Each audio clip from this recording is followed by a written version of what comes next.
After a crazy year with trading AD, adding Luka, rescinding a trade for Marc Williams, then going on a nice run, going into the postseason, looking like semi-contenders, the Lakers season is now over and it fell completely flat, losing in round one in 5 games to the Minnesota Timberwolves, and frankly never really looking like the better team for any significant stretch of that series, which now puts a ton more pressure on what should be a very interesting offseason in LA. And obviously, first and foremost, everything for the Lakers now moving forward revolves around Luka and on retaining Luka. He is a 2026 free agent as a player option in a year. So realistically, this could be Luka's last season on the Lakers if he doesn't sign an extension and if they're unable to retain him next year, which again puts a lot of pressure on the team. Now, it was a weird end to the year for him and for the Lakers as well. Obviously, there's going to be all the excuses about, was he hurt? Was he out of shape? Was it this? Was it that? Regardless of the reasoning for how the Lakers season ended, the bottom line is, for as much criticism as Dallas got for trading away Luka, and it was still a terrible decision and they went about it in a terrible way,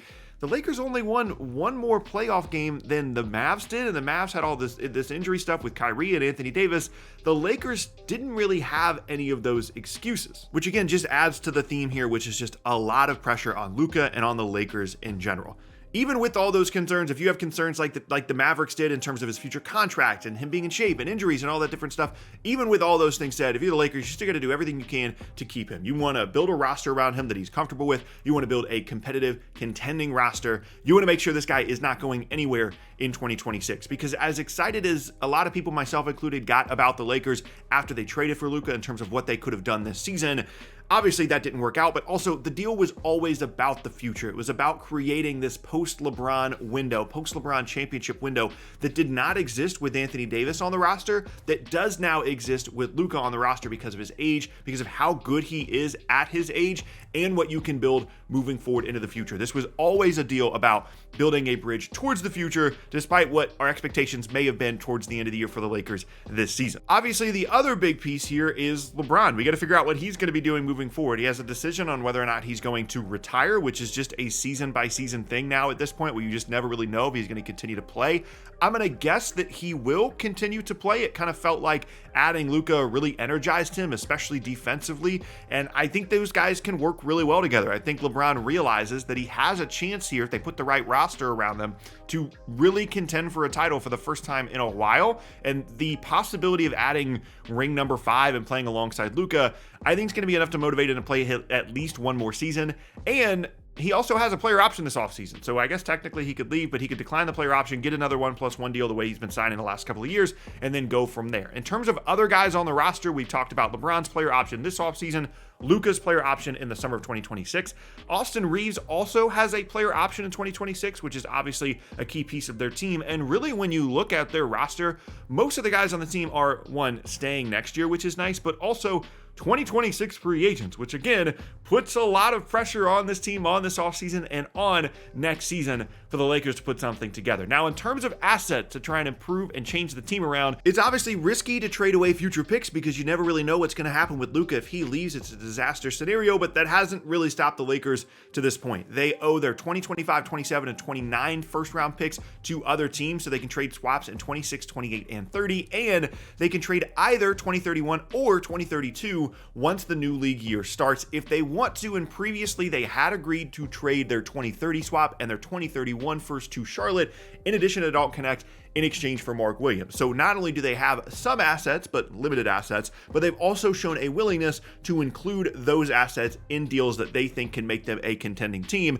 even just as recently as a few months ago. In terms of player assets on the roster, I talked about Austin Reeves in terms of realistic guys that would actually get traded. They're not trading Luka, they're not trading LeBron. Reeves is certainly valuable around the league, but a lot of his value derives from the fact that, one, he fits well with LeBron and Luka, and two, at least offensively, and two, he's on a value contract, and that contract will run out next year. He'll decline his player option, and then you're paying Austin Reeves a bunch of money, so maybe not as valuable as you would think initially, probably more valuable to the Lakers than he would be to other teams. And we already talked about Dalton Connect, who they included in that trade for Marc Williams before taking the trade back, and then someone like Rui and Dorian Finney-Smith. These guys are good role players that certainly still have value, but again, you're looking at 2026 free agency for each of those guys. And the bottom line for me with the Lakers is, I actually really do like the roster. I think it's solid. I think they've got some really good role guys like Rui, like Finney-Smith, like Reeves. And of course, they've got the star power, LeBron and Luka, assuming LeBron comes back next year. The obvious glaring weakness on the roster is at the 5 spot. They didn't have a center to play that should be playing significant NBA minutes in the postseason. They had Jackson Hayes, who they just gave up on by the end of the series and was playing like between 4 to 8 minutes a game. And that was pretty much it. That's why they wanted to bring in Marc Williams before they realized some of the injury stuff. That's why they had been playing so small, and Dorian Finney-Smith was like their full-time 5, and you've got Rui and LeBron and Luka out there. And yeah, it's a bigger lineup, but you don't have a true center. You don't have true rim protection, rebounding, any of that kind of stuff, simply because they just didn't have it on the roster, which again is something they knew when they traded AD, but they thought they were going to be able to get someone like Marc Williams, and then ultimately that doesn't work out. So obviously that's priority number 1 for me this offseason. There's going to be people talking about, oh, what about Giannis, Devin Booker, Kevin Durant? They could add a star. No, priority number 1 for me is adding a real legitimate center rotation that you can go into the postseason and feel good about in terms of depth, and at least give yourselves a couple of different ways to play rather than just constantly playing small. And frankly, if LeBron keeps playing and Luka gets in shape, we'll see how that goes this offseason.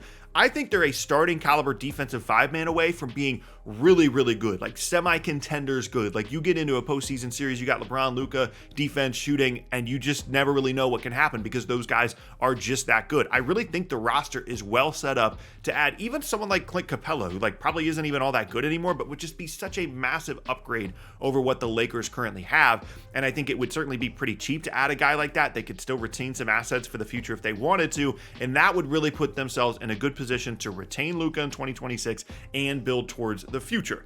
I know there's going to be some conversations about trading someone like Austin Reeves, but personally, I would try and keep him and then just try and retain him in 2026 on a new contract. I want another creator alongside Luka when LeBron inevitably does retire. And Austin Reeves obviously isn't Kyrie, but he can kind of serve in a similar role, albeit a lesser role alongside Luka, as a guy that can play on the ball and create, can run the second unit for you when Luka's off the floor, can space off the ball alongside of Luka.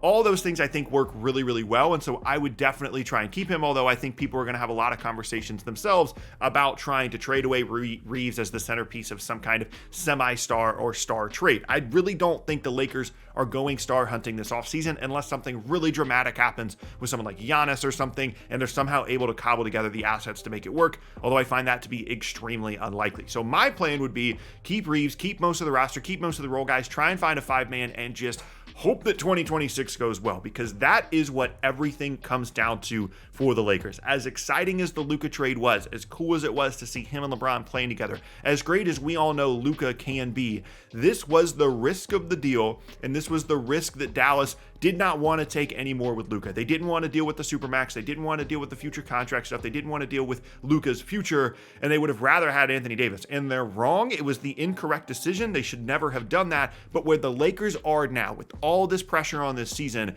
that's what the Mavericks wanted to avoid. If the Lakers start the season and they're like 5-8 through their first handful of games next year, there's going to be conversations around maybe they should trade Luka before the deadline so they can get something back for him. Luka's not happy. They don't have a roster around him. This guy's hurt. That guy's hurt. Luka's not in shape. All of a sudden, there's all this pressure on your team and on him, and you just kind of fall apart underneath it, which introduces the disaster scenario here for the Lakers. I listed earlier the future picks that they owe, how limited their assets are. And there's a realistic scenario here where the season doesn't go well. Luka has another destination in mind, a destination that he gets to pick as a true free agent for the first time in his NBA career, and he decides to leave the Lakers. And then LeBron retires, and all of a sudden it's Austin Reeves and Rui Hachimura on big new contracts. You don't have pretty much any future first-round picks, and you're one of the worst teams in the league for at least the next half decade. Those are the options right now for the Lakers. It's a realistic option and a realistic outcome. And I honestly think the absolute ceiling of this team is having an outside shot